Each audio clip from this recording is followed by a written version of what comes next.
Selamat datang saya ucapkan kepada hadirin sekalian ke majlis pelancaran program anak kita, Lead Fellowship.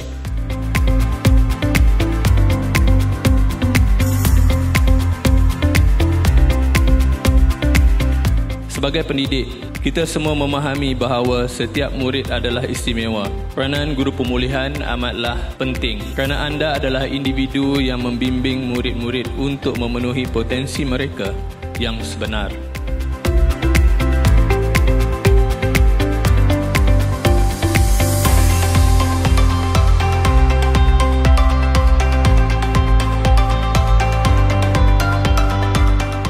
Setiap cap jari ini adalah satu janji. Janji bahawa kita tidak akan berhenti berusaha sedaya upaya untuk memastikan tiada murid ketinggalan.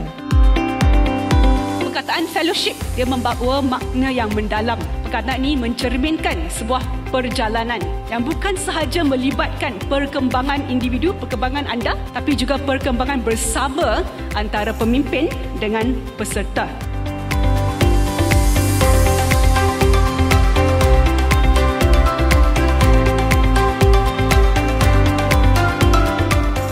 Melalui fellowship ini, guru-guru dapat merangka intervensi yang kontekstual dan berpacukan data untuk menyokong murid dari kelas pemulihan untuk mempertingkat kemahiran asas literasi dan nummerasi mereka.